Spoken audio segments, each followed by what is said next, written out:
recuerdo aquellos domingos. La luz de la mañana se filtraba por las cortinas de lino de la cocina, pintando de un dorado suave la mesa de madera pulida. Mamá, Isabel, ya estaba allí, su delantal floreado manchado con la harina del pan dulce que solo ella sabía hornear. El aroma dulce de la canela y el café recién molido era el primer abrazo del día. Papá, Ricardo, se sentaba al cabecera, leyendo el periódico, pero siempre con una sonrisa discreta, esperando el momento exacto para unirse a nuestras bromas matutinas.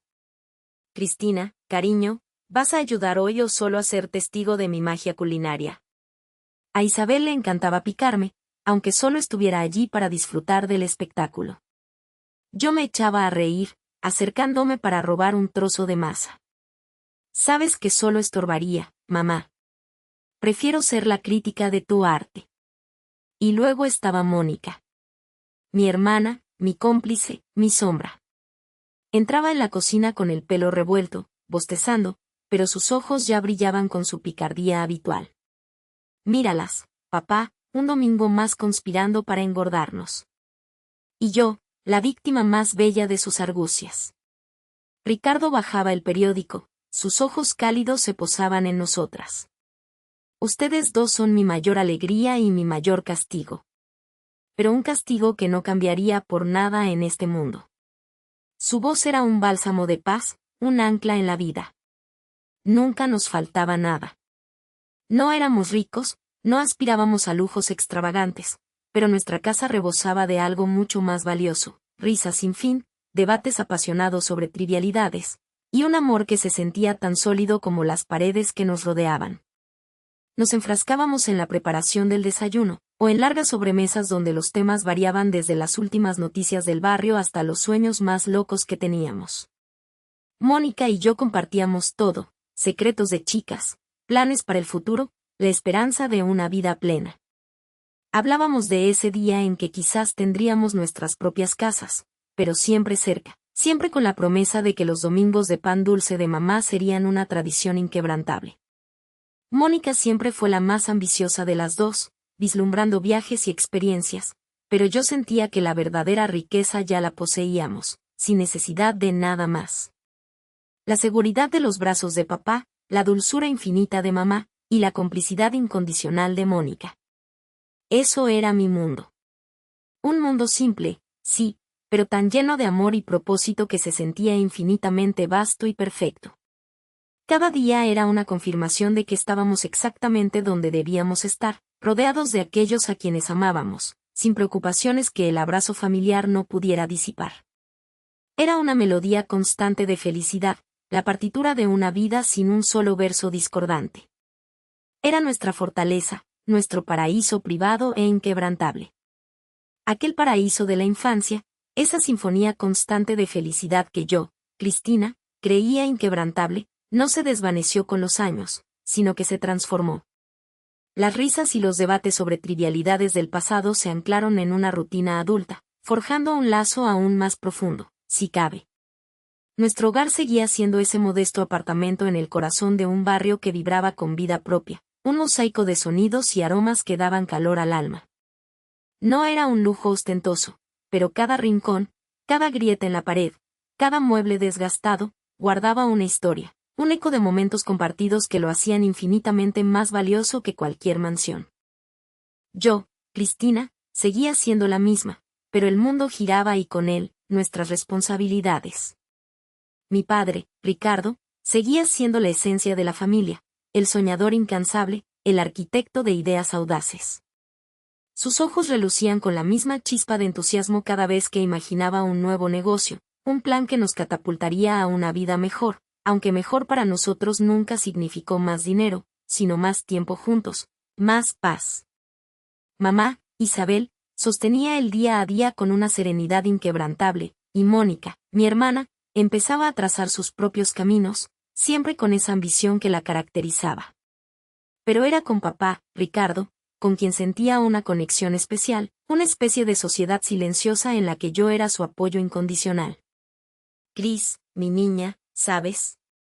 He estado dándole vueltas a aquel negocio de importación de café que te conté, me decía Ricardo, sentándose a mi lado en el viejo sofá de terciopelo, con un brillo particular en la mirada que denotaba que ya estaba a años luz de la realidad, inmerso en su visión. Sus manos, toscas por el trabajo duro de toda una vida, gesticulaban con energía, dibujando en el aire cifras imaginarias y éxitos rotundos. Él sabía que yo era su primera audiencia, su confidente más leal, la persona a la que podía contarle sus grandes ideas sin temor al juicio. Y yo, Cristina, escuchaba, siempre escuchaba. Con cada palabra, cada sueño esbozado, me sentía más unida a él, más necesaria. Papá, suena increíble. ¿Ya miraste los costos de transporte? Y la competencia local, le preguntaba, no para desanimarlo, sino para anclar sus ilusiones en la realidad, para ayudarle a dar forma a esos castillos en el aire. Era mi manera de ser el pilar de nuestra relación, no solo de padre e hija, sino de compañeros en la aventura de la vida. Él era el motor, la fuerza que nos impulsaba a soñar, y yo era la base que se aseguraba de que esos sueños tuvieran una cimentación sólida. No importaba si sus proyectos no siempre llegaban a buen puerto, la búsqueda, la pasión en sus ojos, era lo que realmente contaba para mí. Verlo soñar era mi propia aspiración. Compartíamos ese modesto apartamento, que en nuestro imaginario era una fortaleza, un refugio donde los sueños, por humildes que fueran, siempre tenían un lugar. Nuestros anhelos de futuro eran simples: seguir riendo en esas sobremesas, ver crecer a Mónica y que alcanzara sus metas, tener la certeza de que el pan dulce de mamá seguiría siendo una tradición irrompible cada domingo. Esa era nuestra riqueza, la conexión emocional profunda que nos unía. Era una vida idílica, sí, un paraíso compartido no por lujos, sino por la inquebrantable fe que teníamos los unos en los otros, y en la promesa de un futuro donde bastara con tenernos cerca. Se percibía un cambio sutil en el aire, una grieta casi imperceptible comenzaba a aparecer en la cimentación de nuestro paraíso. Papá, Ricardo, siempre fue un soñador, pero sus grandes ideas mutaron. Ya no eran los proyectos de emprendimiento que tan metódicamente analizábamos juntos, sino esquemas que prometían el oro y el moro de la noche a la mañana, inversiones opacas, negocios milagrosos, oportunidades únicas de rentabilidad imposible. Al principio, lo atribuía a su entusiasmo. Es solo una fase, me decía Isabel, mi madre, intentando disipar mis recelos. Pero la pasión se tornó en obsesión. Sus ojos ya no brillaban con la ilusión de construir algo real, sino con la fiebre de lo fácil. Pasaba horas absorto en su portátil, no investigando mercados, sino páginas llenas de gráficos incomprensibles y testimonios de ganadores millonarios de dudosa credibilidad. Una tarde, mientras buscaba un documento en su escritorio, tropecé con una libreta oscura. Dentro, garabateadas con su letra nerviosa, había cifras y nombres de plataformas que no me sonaban a nada legítimo. Mi corazón dio un vuelco. Luego, en la pantalla de su computadora, accidentalmente abierta, vi el logo de una casa de apuestas online. Había un historial de transacciones que me heló la sangre, depósitos y retiros de montos inusuales, sumas que sobrepasaban con creces cualquier juego inofensivo que uno pudiera permitirse. Cuando Ricardo regresó, su sonrisa habitual se tensó al ver la laptop abierta. Le encaré con delicadeza: papá, ¿qué son todas estas transacciones? ¿Estás apostando? Él, con una voz que intentaba sonar tranquila, me restó importancia con un ademán. Va, Cristina. Son solo unos cuantos juegos tontos, hija. Estoy explorando nuevas tecnologías, ya sabes cómo soy. Unas monedillas para pasar el rato, puro entretenimiento, nada serio. Solo experimentos. Sus ojos, que antes eran espejos de nuestros sueños, ahora parecían albergar una sombra de inquietud. Mi mente gritaba alarmada, pero mi corazón se negaba a escuchar. Era mi padre, mi roca, el hombre que me había enseñado a soñar. ¿Cómo podía dudar de él? Mi generosidad innata, mi deseo de verlo feliz, de creer ciegamente en él, nubló mi juicio. Desestimé la punzada de inquietud como una exageración mía. Claro, papá, dije, forzando una sonrisa. Entiendo. Solo preocúpate por disfrutar. Pero sé cuidadoso, por favor. Las palabras sonaron vacías, incluso para mí. Esa pequeña nubecita se quedó, suspendida sobre nosotros, casi imperceptible, pero proyectando una sombra cada vez más alargada. Yo, en mi ingenuidad cegada por el amor, no supe ver que esa pequeña sombra era el presagio oscuro de una tormenta que arrasaría con todo lo que conocíamos. Era el preludio silencioso del golpe más cruel y bajo que estaba por llegar. La pequeña nube de inquietud que había colgado sobre nosotros parecía disiparse con cada día que pasaba, arrastrada por la rutina. Había pasado una semana desde que vi esas transacciones, y aunque mantenía la fe en Ricardo, la preocupación aún latía en el fondo. Un jueves por la tarde, mientras el sol se colaba por la ventana, el silencio rutinario se rompió. Ricardo irrumpió por la puerta, no con su habitual calma, sino con una energía desquiciada, los ojos brillando como nunca. Isabel. Cristina. Vengan, rápido. Tienen que ver esto. Su voz era un grito ahogado por la euforia. Mi madre acudió alarmada. Cerré mi cuaderno. Mi padre, con el rostro congestionado y una sonrisa inmensa, sostenía un papel arrugado. Lo hice. Lo hice, familia, jadeaba, agitándolo. Dios mío, lo hice. Miré el papel, luego a mi padre, confundida. Isabel preguntó, ¿de qué hablas, Ricardo?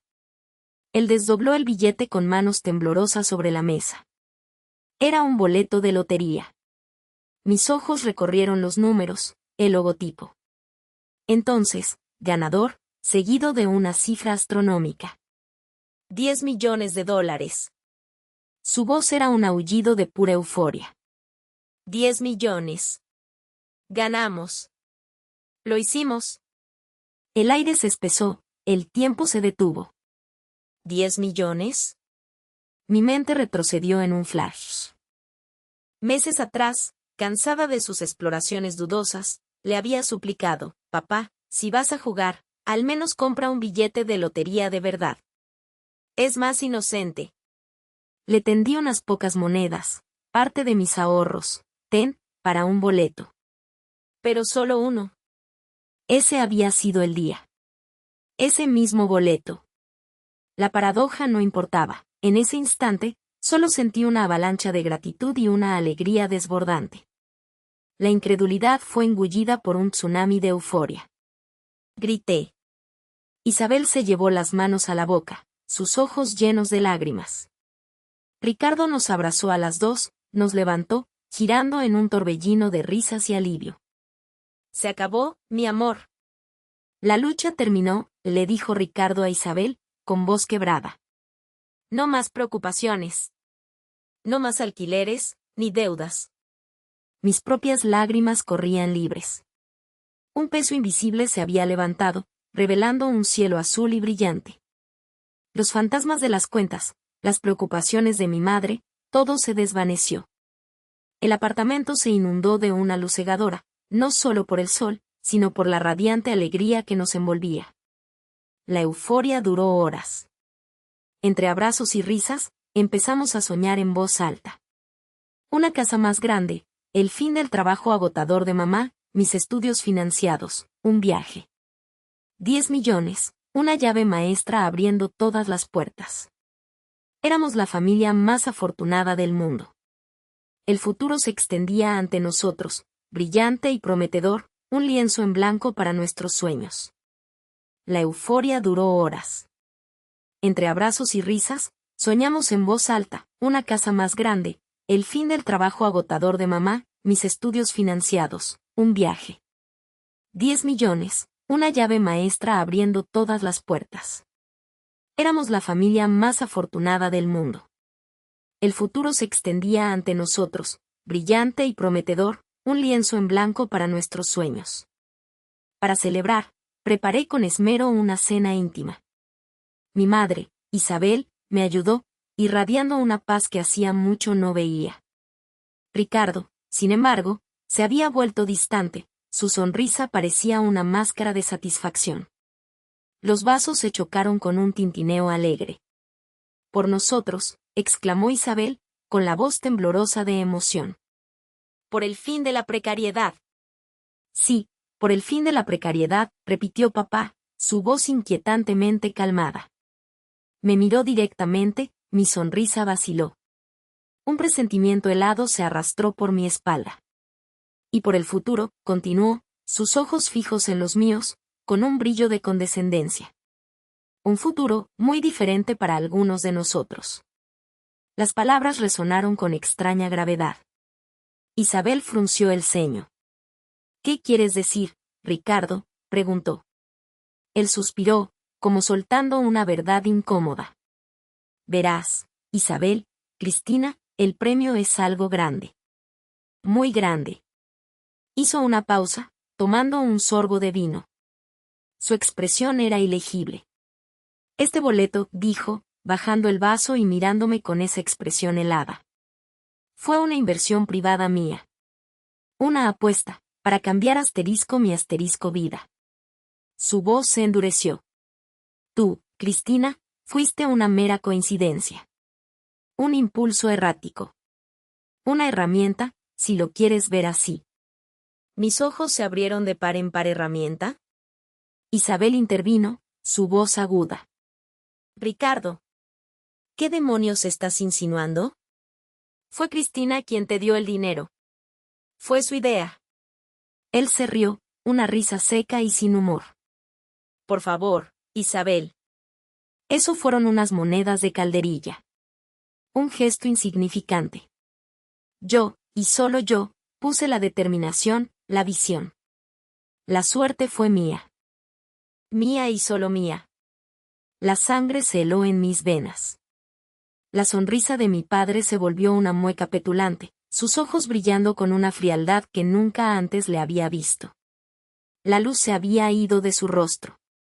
Escúchame bien, Cristina, dijo, su voz bajando a un tono brutalmente claro. Con 10 millones, uno sube de nivel.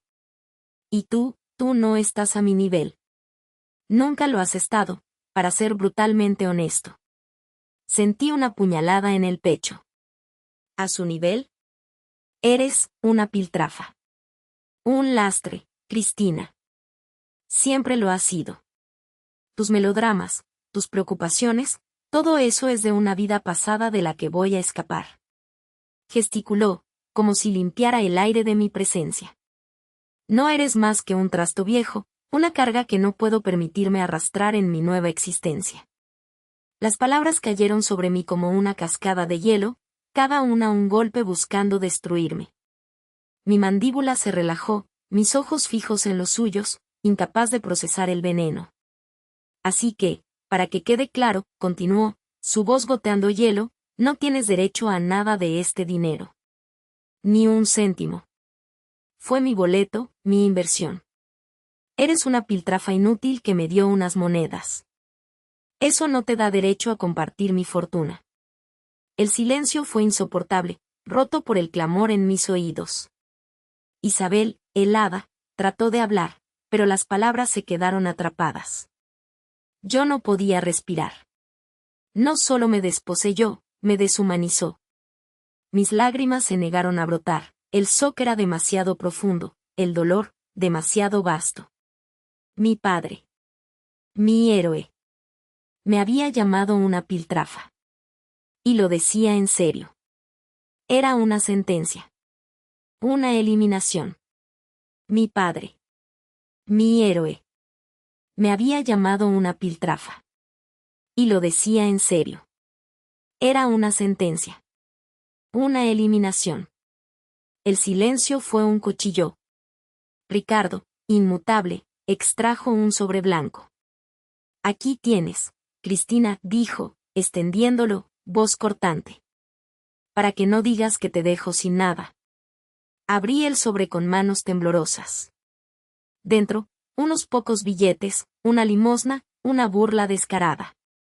Mi aportación a este hogar, dinero, cariño, tiempo, sacrificio, era inconmensurable y esto, una ofensa. Este apartamento, que sentía mío, ahora se erguía ajeno. Ahora, Ricardo continuó, ojos fríos, recoge tus cosas. Te quiero fuera de aquí. Ahora mismo. La orden era irrevocable. Busqué a Isabel, su rostro pálido y ojos vidriosos revelaban impotencia total. No pudo defenderme. Mis piernas apenas me sostenían. Me arrastré a mi habitación, cada paso un clavo en el ataúd. Tomé la maleta más pequeña, la de viajes insignificantes. Metí lo indispensable, un par de mudas, mi cepillo de dientes. No había espacio para recuerdos, para la esencia de quién era. Mis manos, ágiles por la desesperación, se movían para escapar al dolor. Al salir, la maleta era tan liviana como mi futuro. Ricardo, en la puerta con llaves nuevas, ni me miró. La abrió, una invitación silenciosa a la calle, a la nada. ¿Qué haces?, murmuré, la voz un soplo. Cambio las cerraduras, sentenció, sin emoción. Para preservar mi nueva propiedad. La puerta se cerró con un golpe sordo, eco final que sellaba mi destino. El clic de las nuevas cerraduras fue el sonido más desolador. Me quedé allí, en el rellano, con mi maleta insignificante, el corazón destrozado, la mente en blanco. La luz del pasillo se burlaba de mi oscuridad. El aire me asfixiaba. Sin a dónde ir. Mi mundo se había reducido a esa maleta y a la soledad más absoluta, fría e inmensa. Había caído al abismo. El golpe sordo de la puerta, el clic de las cerraduras nuevas, fueron los latidos finales de una vida que se esfumaba. Me quedé allí, en el rellano, el eco de la traición reverberando en el oscuro pasillo. Mis extremidades, antes ágiles, ahora eran bloques inertes de dolor. La maleta, un lastre de insignificancia, no pesaba nada y, a la vez, lo contenía todo, mi miseria, mi destierro. La luz del pasillo, blanca y fría, no penetraba en la oscuridad de mi alma. Podía oír los latidos de mi propio corazón, galopando como un caballo desbocado y herido. ¿A dónde ir? Esa pregunta se ancló en mi garganta, un nudo que me impedía respirar. Mis ahorros, mi trabajo, mis sueños, se habían disuelto en el aire como el humo de un cigarrillo efímero. No tenía nada. Absolutamente nada. No había un banco al que acudir, una cuenta oculta. Cada centavo, cada esfuerzo, lo había invertido en asterisco ellos asterisco. En esta casa, en esta familia que acababa de lanzarme a la calle.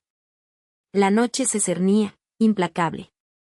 Caminé sin rumbo, las calles extrañas, el viento cortante.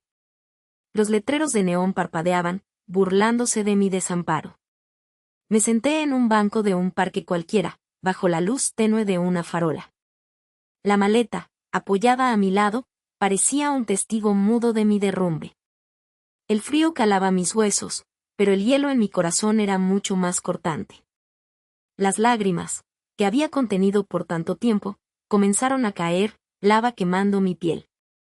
No eran lágrimas de pena, sino de indignación, de rabia contenida. ¿Cómo habían podido? ¿Cómo Ricardo, mi padre, y hasta Isabel, mi madre, habían permitido esto? Saqué mi teléfono del bolsillo, un objeto ahora casi inútil. Mis dedos temblaban mientras marcaba el número de Ricardo. Un repique, 2, 3. La llamada terminó. Intenté de nuevo. El número que ha marcado no existe. Un escalofrío me recorrió. ¿Cambió su número tan rápido? Probé con Isabel. Mismo resultado. Un nudo de angustia me aprisionó el pecho. La realidad me golpeó con fuerza brutal, estaban borrándome. Anulándome, como si nunca hubiera existido. Abrí mis redes sociales, quizás había un resquicio, un mensaje, una explicación. Nada. Mi perfil estaba vacío. Mis seguidores, mi historial de publicaciones, bloqueado. Ricardo me había borrado de su vida digital y física. Era un fantasma para ellos, una sombra que nunca había estado allí. El aire parecía agotarse en mis pulmones. Mi existencia había sido encapsulada en esa maleta insignificante y ahora flotaba en la nada. Los días siguientes fueron un infierno helado. Me alimenté de caridad, de la poca dignidad que me quedaba para pedir un vaso de agua o un trozo de pan. Dormí en bancos, en Portales, sintiendo cada músculo de mi cuerpo clamar por calor y descanso. Cada mañana, me despertaba con la misma ausencia, el mismo vacío. Un día, mientras buscaba algo que hacer para no caer en la locura, vi un periódico en un contenedor. Lo tomé, mis manos sucias. En la portada, en letras grandes y brillantes, el hombre anónimo que conquistó la lotería, una historia de superación y éxito. Y allí estaba él, Ricardo, con una sonrisa radiante, abrazando un cheque gigante con los $10 millones. Era una foto de estudio, perfecta. La descripción debajo lo llamaba un verdadero hombre hecho a sí mismo, un visionario, un ejemplo de perseverancia. Ni una palabra sobre mí. Ni una palabra sobre mis años de trabajo, mis sacrificios para mantener ese hogar, mi aportación al negocio familiar que ahora él se adjudicaba como propio. Yo era la piltrafa, el desecho, la mujer que acababan de expulsar a la calle, sin nombre, sin historia, sin existencia.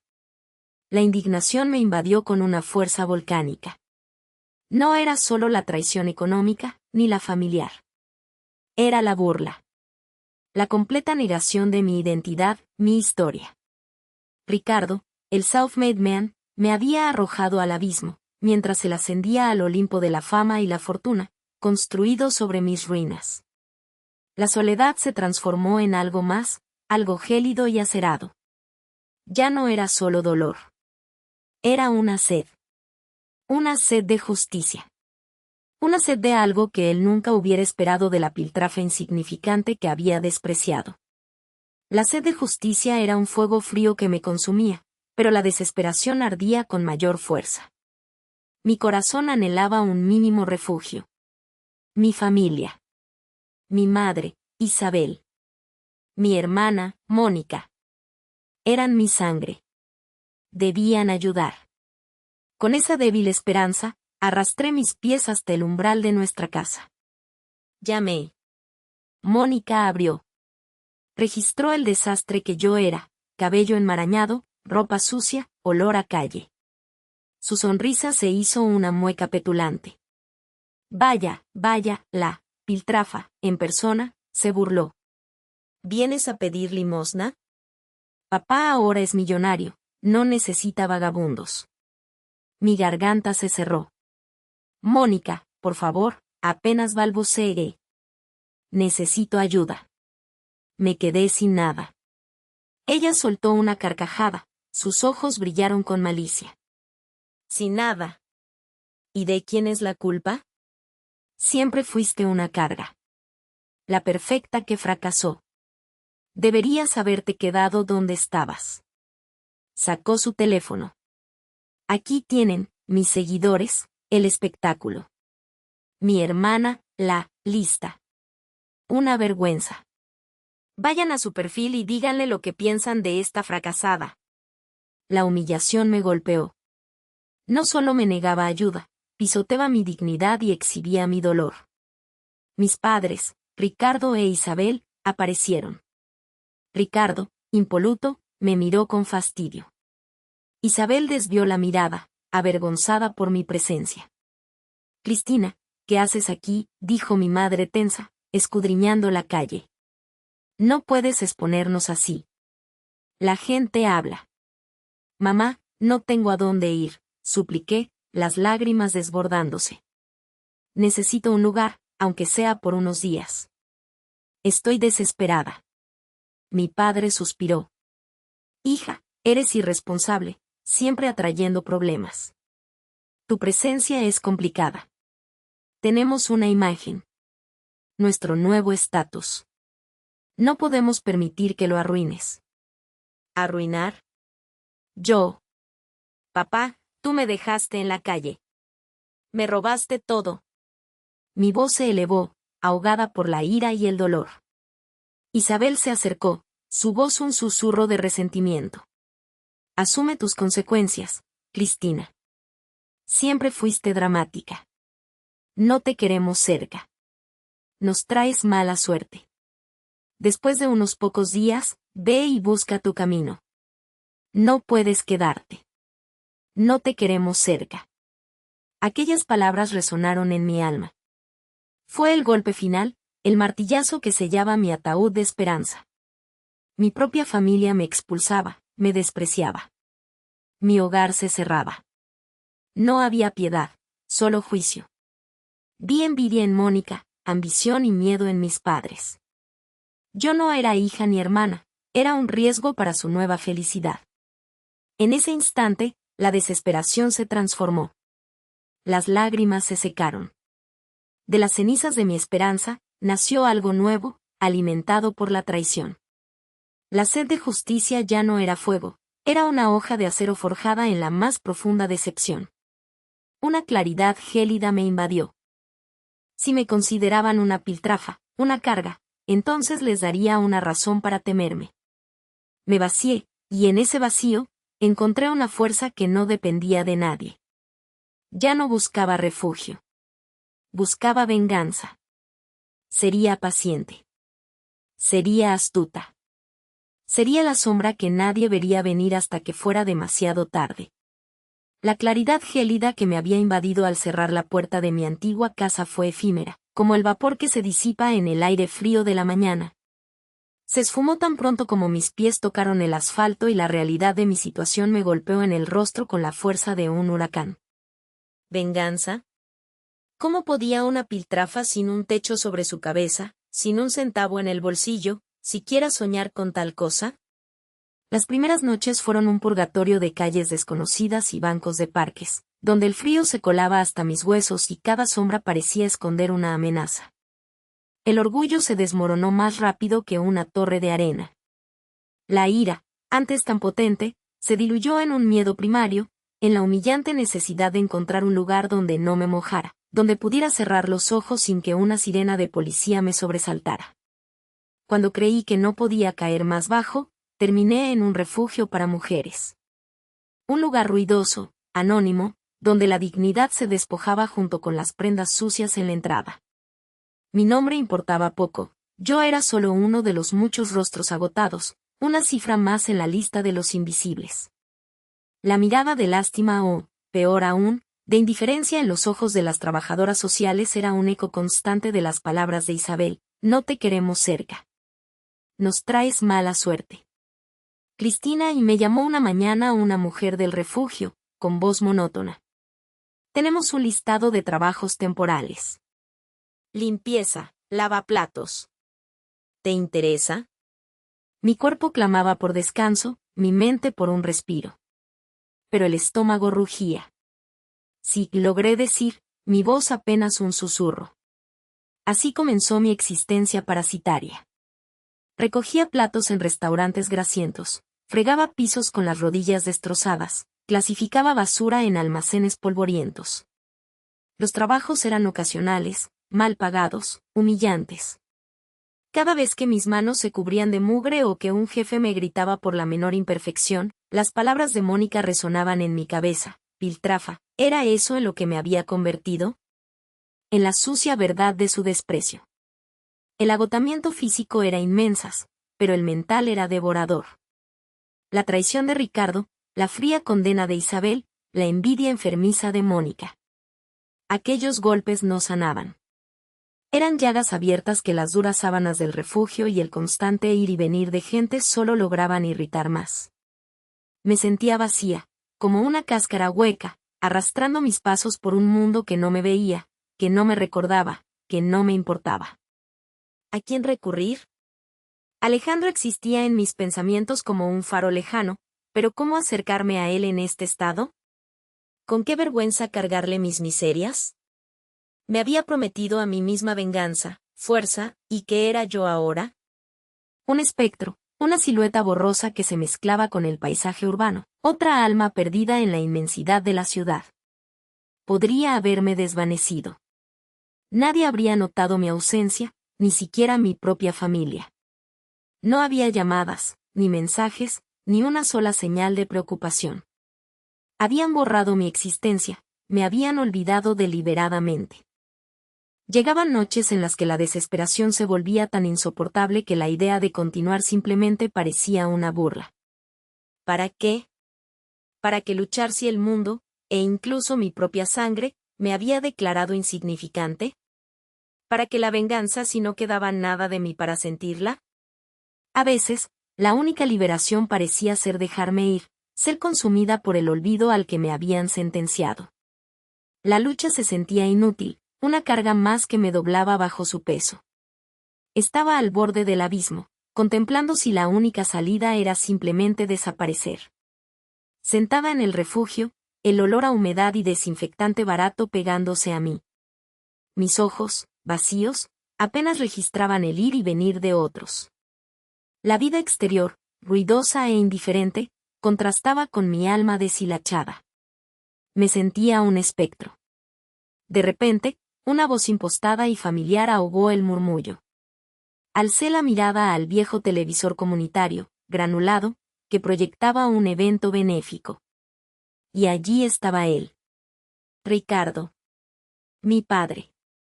Sonriente, impecable en un traje caro, rodeado de cámaras, hablaba de su contribución humilde, su compromiso con los necesitados. Las palabras resonaban con hipocresía. Cheques gigantes. La náusea me atenazó. Pero mi mente, herida, rehusó dejarse engañar. Ricardo. Antes de la lotería, él ya vivía obsesionado con el dinero, con el poder.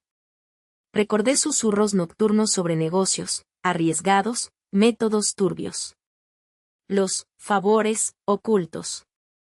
Su risa hueca al manejar a la gente. El brillo malsano en sus ojos con cada ganancia ilícita. Esa ambición no nació con el premio, solo se hizo pública, obscena. Él no cambió por el dinero, solo se hizo más transparente y osado. El dolor de mi abandono, la traición, el vacío, todo se condensó en una quemante brasa de rabia fría. No era una piltrafa. Yo era Cristina, y ese Ricardo, ese impostor, era el mismo hombre que me había enseñado la crueldad del mundo. Me había subestimado, borrado. La desesperación se evaporó, reemplazada por una resolución férrea. Ya no se trataba de sobrevivir, sino de volver asterisco. No para implorar, sino para cobrar. No quería su dinero, sino su farsa desmantelada. Quería que pagara. Que todos pagaran. En la quietud de esa determinación, el nombre de Alejandro flotó distinto. Ya no un consuelo inalcanzable, sino una pieza clave. Él había sido el único que vio más allá, que mostró lealtad. Quizás su ingenio y contacto servirían para esta estrategia. Necesitaba encontrarlo. La idea de contactarlo no me abrumaba con vergüenza, sino con necesidad estratégica. Él era mi ancla, el primer eslabón para arrastrar a mi familia de vuelta a la realidad que habían olvidado.